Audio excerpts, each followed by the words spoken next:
Good morning everyone, welcome back to our channel. Today we are staying at beachside property with a nice sea view room. Yesterday we stayed at Dwarka city and explored all the places nearby. Today we'll be covering Rukmini Devi temple and many places in Bet Dwarka. Guys, if you're planning to stay here more than a day, club your options like one day near the temples, next day explore beachside properties or farm stay. Watch out our videos till the end to get tips and good insights about the places. Wherever it's possible, we'll carry our birds. ನಿಮಗೆ ಹಿಂದ್ಗಡೆ ಬ್ಯಾಕ್ಗ್ರೌಂಡಲ್ಲಿ ಕೇಳಿಸ್ತಾ ಇರ್ಬೋದು, ಕುಚು ಕುಚು ಅಂತ sound ಬರ್ತಾ ಇರುತ್ತೆ. ಈ Rukmini temple ಬಗ್ಗೆ ಹೇಳಬೇಕು ಅಂತಂದರೆ, why Rukmini was staying here, what was the curse she got, for how many years she was staying here, ಇದೆಲ್ಲ ಮುಂದೆ ಒಬ್ಬರು ಎಕ್ಸ್ಪ್ಲೇನ್ ಮಾಡ್ತಾರೆ, ಕೇಳೋಣ ಬನ್ನಿ. कृष्ण जी, आप हमको निमंत्रण देने आए हैं. मैं आपका निमंत्रण अपनी सर आंखों पर लेता हूँ, लेकिन जो निमंत्रण देने आए हैं वो रथ के अंदर घोड़े हैं, उस बारे में नहीं करता. तुमके जीव को दुख देना, तुमके जीव को कष्ट देना और भोजन करना, ये बात मेरे लिए उचित नहीं है. उस समय भगवान श्री कृष्ण ने अपने रथ के चारों अश्वों को खोल दिया. धर्म, अर्थ, काम और मोक्ष, ये दौड़े ही करते हैं. इसीलिए भगवान श्री कृष्ण ने रथ के चारों अश्वों को खोल दिया और खुद भगवान माता रुक्मिणी दोनों अश्व की जगह जूझ करके गुरु को रथ में बिठा के गुरु का महिमा गाते गाते आधा मार्ग तो पार हो गए. आधा मार्ग पार हो गया. माता रुक्मिणी जी को धूप लगने से पानी की प्यास लग गई. कृष्ण भगवान से कहा कि हे नाथ, पानी बिना मेरा कंठ सूख रहा है, मेरा प्राण व्याकुल है, मुझे पीने के लिए थोड़ा जल चाहिए, मिल जाएगा? कृष्ण भगवान से विनती किया. कृष्ण भगवान ने अपनी योग शक्ति के माध्यम से भूमि के अंदर गंगा का आकर्षण किया.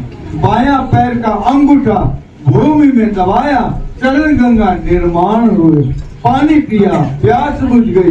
आज भी स्थान मौजूद है, आज भी पानी निकल रहा है. गांव का नाम है टुकड़ी.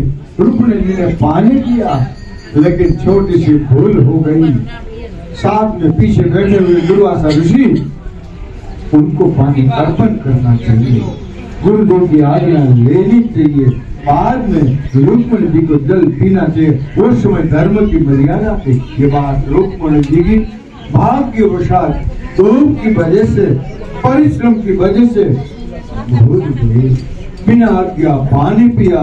दुर्वासा क्रोध में आ गए और रुक्मिणी जी को श्राप दिया, पति पत्नी दोनों का वियोग हो जाएगा. इसी कारण दुर्वासा ऋषि ने माता रुक्मिणी जी को यहाँ पर 12 साल तक अकेले बिठाया.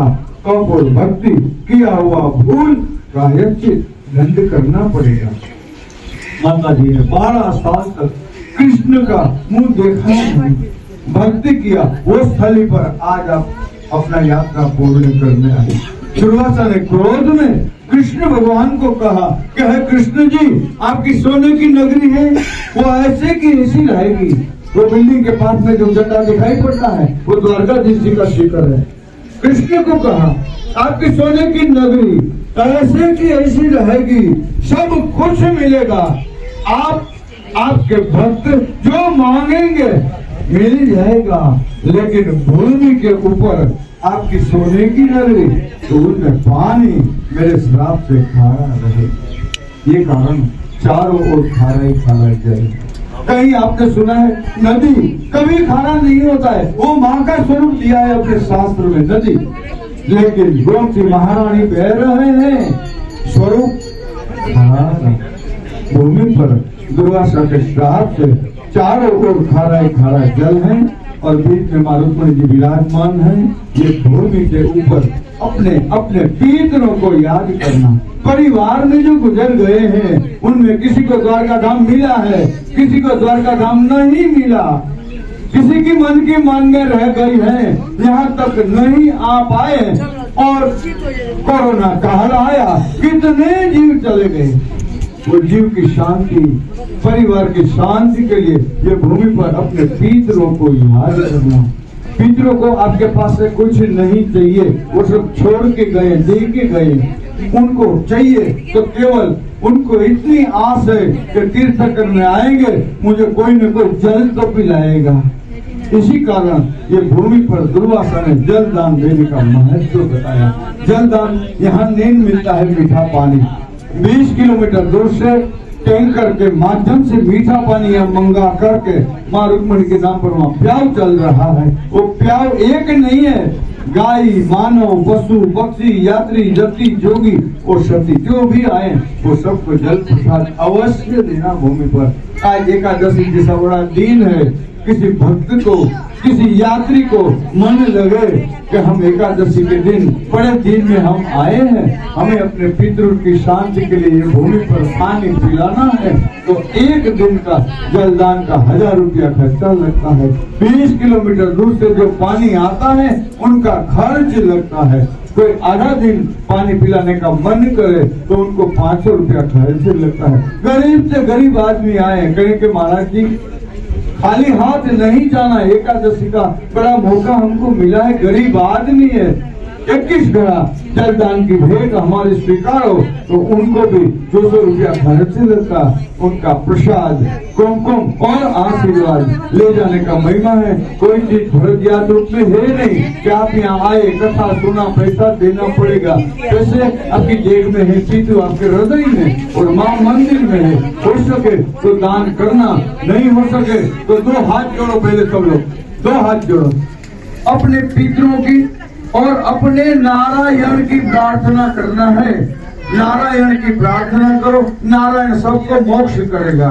इसीलिए नारायण की प्रार्थना एक साथ में, एक स्वर से सभी को आवाज देना है। बोलो श्री गणेश, श्री गणेश। गौ घाट, पांडव घाट, शंख नारायण, संगम नारायण, चक्र नारायण, समुद्र नारायण, सूर्य नारायण, हमारे समस्त पितरों की शांति के लिए हे माँ आपके दरबार में आए हैं। हमारे समस्त पितरों को शांति देना, मोक्ष, गति देना, परिवार में सुख शांति प्रदान करना।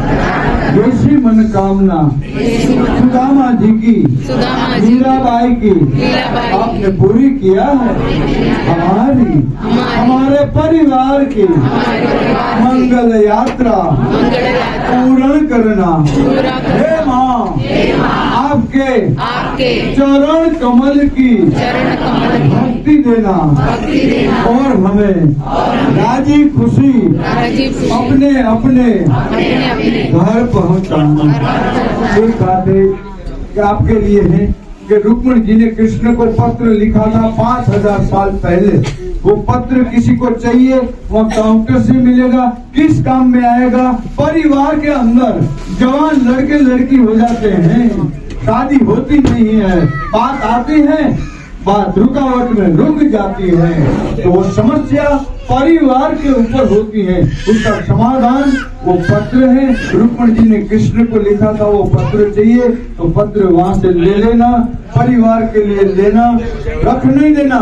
पढ़ना है, दवा ले जाकर के घर में रखोगे तो ठीक नहीं होता है, पढ़ना पड़ता है। तो पत्र पढ़ना और बाहर निकल के वहाँ जल प्रसाद लेना, एक परिक्रमा घूमना, आगे की मंगल यात्रा शुरू करना और सबके पास राष्ट्रीय सेवा का जो मोबाइल है वो अंदर यूज नहीं करना। उनकी किरणों से प्रतिमा पर खराब असर होता है। बाहर निकल के आसमान से पाताल का शूटिंग करो, वो मंदिर को कोई इतिहास नहीं। ಇಲ್ಲಿ ಜಲದಾನ ಅಂತ ಮಾಡಿಸ್ತಾರೆ, ನಿಮ್ಮ ಕೈಲಿ ಸಾಧ್ಯವಾದರೆ ಮಾಡಿ, ಇಲ್ಲಾಂದ್ರೂ ಪರವಾಗಿಲ್ಲ ನಮಸ್ಕಾರ ಮಾಡಿ, ಹಾಗೆ ಒಂದು ಪ್ರದಕ್ಷಿಣೆ ಹಾಕ್ಕೊಂಡು ಸುತ್ತಮುತ್ತ ಪರಿಸರ ಎಲ್ಲ ನೋಡಿಕೊಂಡು ಅಲ್ಲೊಂದಿಷ್ಟು ಫೋಟೋಸ್ ಎಲ್ಲ ತಗೊಂಡು ನಾವು ಮುಂದೆ ವಾಪಸ್ ಹೋಟೆಲ್ಗೆ ಹೊರಟ್ವಿ. Thanks for subscribing, thanks for watching.